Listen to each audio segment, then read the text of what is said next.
Pernah nggak nih, lo ngelakuin sesuatu, apapun itu, baca buku, main game, kerja, tapi lo ngelakuin itu sampai lo lupa waktu, lo lupa makan, lo lupa segala-galanya. Lo benar-benar terserap ke hal yang lo lakuin. Jadi nggak sadar lagi sama keadaan sekitar, dan lo itu nggak mempermasalahkan hal tersebut. Ya nggak apa-apa.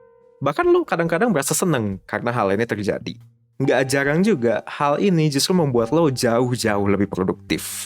Kalau pernah, lo berarti pada saat itu sedang masuk ke keadaan flow. Perseners, video kali ini gue akan membahas soal kondisi yang namanya flow tadi. Flow ini sering disebut sebagai cara untuk mencapai produktivitas dan kebahagiaan. Kita akan bahas mulai dari apa sampai tips gimana caranya supaya lo bisa mencapai flow. Jadi apa itu flow sebenarnya? Ini biar gue ceritain dulu kenapa awalnya bisa ada penelitian tentang flow ini. Nanti lo akan lebih ngeh jadinya. Seorang peneliti berkebangsaan Hungaria Amerika, Mihai Csikszentmihalyi, dia tertarik waktu dia mengamati para seniman waktu mereka sedang ngelukis. Jadi seniman lukisan nih. Mereka itu fokus banget. Sampai nggak kelihatan capek, nggak kelihatan lapar. Dan yang lebih menarik lagi adalah ketika lukisannya jadi, mereka nggak tertarik sama hasilnya. Jadi mereka hanya tertarik sama prosesnya. Nah, menurut Mihai, flow itu diartikan sebagai kondisi mental di mana seseorang itu sangat terlibat, sangat engaged dalam satu aktivitas karena aktivitas itu sendiri, bukan karena faktor eksternal. Waktu itu kerasa bergeraknya itu lebih cepat. Semua gerakan, pikiran, tindakan itu ngalir gitu aja. Lo masuk secara keseluruhan ke aktivitas itu dan mengerahkan seluruh kemampuan lo ke aktivitas tersebut. Nah, untuk bisa mencapai state flow, level tantangan dan kemampuan lo sendiri di sebuah aktivitas itu harus mencapai suatu titik keseimbangan tertentu. Nah, ini orang suka bingung ini, kayak gimana ini maksudnya kok kayak apaan gitu kan seimbang-seimbang. Gini, kalau tantangannya terlalu tinggi atau skill lo terlalu rendah, lo bukannya masuk ke state flow, lo malah jadi jatuhnya nanti cemas, stres, khawatir. Ini terjadi ketika lo dikasih tugasnya susah. Dan susahnya tuh bukan susah yang menantang lagi jadinya. Ini susahnya udah level of, aduh ini gue gak tahu lagi ini harus diapain. Pernah ngadepin kayak gitu? Pusing kan? Nah itu. Nah kebalikannya sekarang, kalau misalnya skill lo terlalu tinggi, jadi masalah yang lo hadepin itu kerasanya terlalu gampang, atau tantangannya justru yang terlalu rendah, lo malah jadinya bosen. Lo jadinya kehilangan minat gitu sama aktivitas tersebut. Lo bisa dibilang sedang berada di state of flow kalau misalnya lo mengalami hal-hal ini nih. Ada beberapa. Yang pertama adalah hal yang sedang dikerjain itu seimbang antara challenge, tantangannya, dan skillnya. Itu tadi gue udah sebut. Yang kedua, fokus ke aktivitas yang sedang lo kerjain. Yang ada di pikiran lo, ya cuman aktivitas yang sedang lo lakuin. Dan lucunya sebenarnya adalah hal ini yang membuat flow itu pada awalnya sulit buat diteliti. Kenapa? Karena basically orang nggak sadar gitu ketika mereka sedang mengalami flow. Ya mereka taunya mereka kerja, mereka taunya mereka fun gitu, mereka senang dengan pekerjaannya. Mereka nggak tahu bahwa that's flow, nggak tahu mereka. Dan yang ketiga, lupa waktu. Waktu berlalu lebih cepat gitu. Jadi kayak nggak sadar terus tiba-tiba 2 jam, 3 jam. Yang keempat, lo menikmati aktivitas yang sedang lo jalanin karena aktivitas itu sendiri. Bukan karena ada reward, bukan karena ada hal-hal eksternal gitu. Jadi emang prosesnya yang membuat lo senang. Yang nomor 5, lo nggak khawatir tentang perasaan lo sendiri atau pikiran lo. Seluruh perhatian lo itu ke pekerjaan. Nah, biasanya nature-nya hal-hal yang kita bisa masuk ke fase flow itu biasanya ada 3 hal. Yang pertama, aktivitasnya punya tujuan yang jelas. Yang kedua, kita bisa dapat umpan balik yang jelas. Jadi, lo tahu kalau misalnya emang ada progres di pekerjaan lo atau enggak, atau lo melakukan kesalahan, itu lo tahu. Dan yang ketiga adalah, pekerjaan ini tidak membuat lo khawatir. Tapi nih ya, kalau misalnya kita dengar sampai sekarang, kayaknya flow ini tuh kita cuma ngomongin soal kerja, produktivitas, ini, itu gitu kayak. Padahal tadi di awal kita ngomongin juga soal kebahagiaan. Nah, Mihai bilang bahwa flow lah alasan kenapa hidup ini itu berharga. Sekarang kita akan bahas kenapa. Jadi ada sebuah penelitian dilakukan di Amerika mengatakan bahwa flow itu diasosiasikan, dihubungkan dengan kebahagiaan, kepuasan hidup, perasaan positif. Ini masuk akal sebenarnya. Secara logika, semakin sering kita masuk ke kondisi flow, semakin banyak waktu kita untuk bebas dari perasaan cemas, bebas dari perasaan khawatir. Tentunya ini juga ditemani dengan perasaan produktif setelahnya. Dan oleh karena dua hal tersebut, jadinya kita seiring dengan itu bisa jadi lebih bahagia. Yang kedua, flow juga bisa meningkatkan produktivitas. Beberapa penelitian ini nunjukin kalau perusahaan itu bisa meningkatkan produktivitas karyawan dengan mengembangkan lingkungan kerja yang menantang, yang cukup menantang, dan bisa mendorong karyawan masuk ke keadaan flow.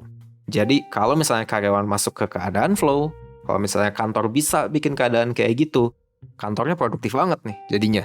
Ya kalau misalnya ini jelas sih, karyawan akan memberikan usaha yang lebih dalam, mereka akan lebih memberikan waktu yang lebih banyak dalam mengerjakan tugas. Yang ketiga, berada dalam kondisi flow juga dapat meningkatkan kreativitas.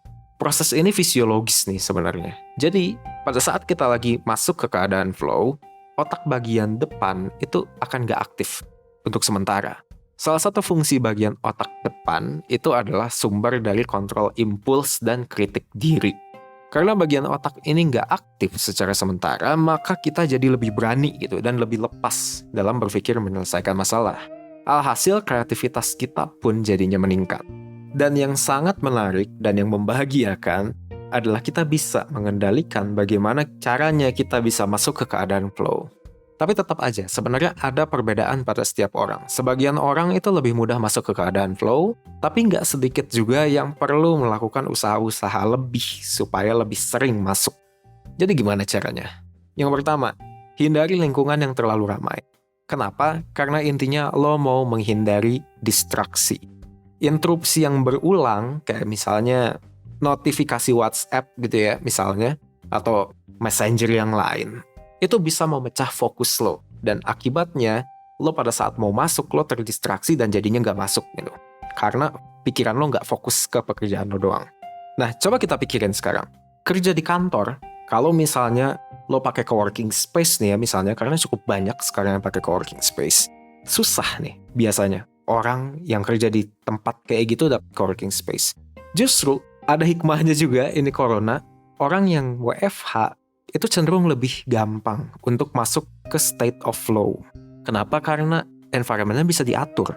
Jadi lo misalnya mau kerja di dalam kamar gitu misalnya. Ya udah, tinggal bilang ke yang lain, tolong jangan ganggu gue sampai jam 6 sore. Udah tuh, state of flow tuh lo sampai jam 6 sore. Enak kan?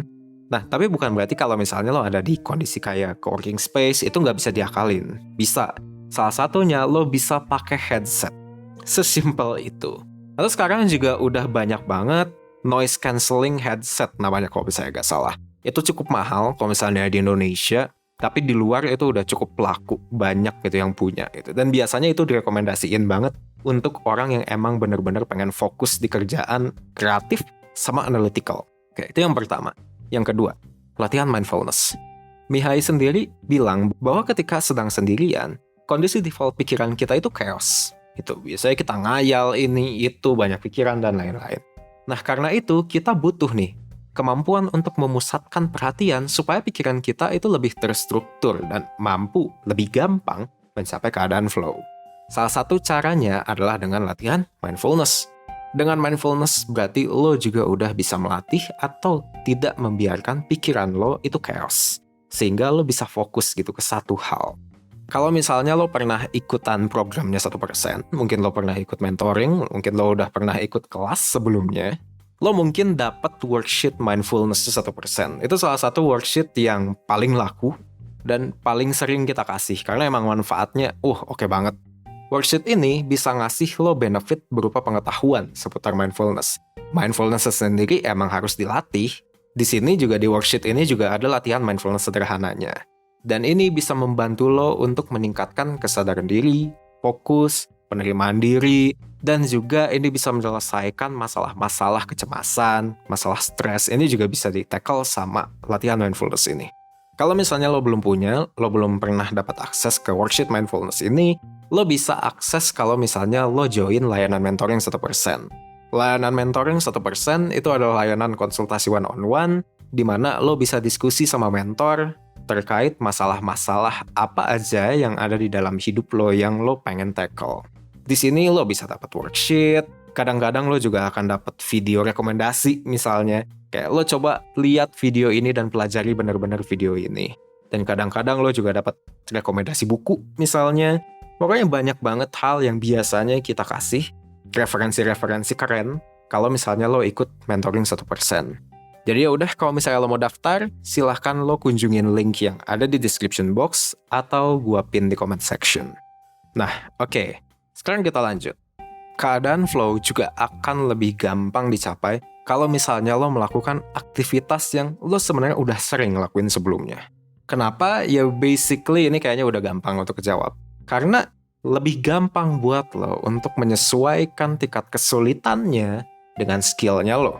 Kalau misalnya lo udah sering ngelakuinnya, ada kemungkinan skillnya lo di sana itu nggak rendah. Ya mungkin menengah kayak gitu. Mungkin nggak tinggi gitu, tapi menengah. Nah, kalau misalnya kayak gitu, berarti kan lo tinggal pikirin ya, oke, kok kayak gitu gimana caranya gue menyesuaikan challenge-nya. Ya udah, kalau misalnya kayak gitu, kalau misalnya lo emang ngetargetin pengen masuk kondisi flow, ya lo benar-benar alter kalau misalnya kayak gitu challenge-nya. Contoh deh, misalnya lo hobi main musik nih ya. Kalau misalnya lo emang pengen banget masuk ke keadaan flow, ya udah kalau kayak gitu, lo pada saat main musik, berarti lo mainin piece-piece atau lo mainin lagu-lagu yang tingkat kesulitannya itu tuh cuman sedikit di atas tingkat kemampuan lo sekarang. Nah, kayak gitu. Pokoknya semakin sering kita terserap ke sebuah aktivitas, makin berkurang kecemasan kita, makin bahagia kita, makin produktif kita. Ya udah, kita udah sampai di akhir video, dan seperti yang tadi gue bilang, lo bisa akses lembar kerja mindfulness training kalau misalnya lo benar-benar tertarik dengan join layanan mentoring 1%. Buat join layanan ini, lo tinggal klik link yang ada di description box. Ya udah, sekian aja dari gue Vicky, thank you.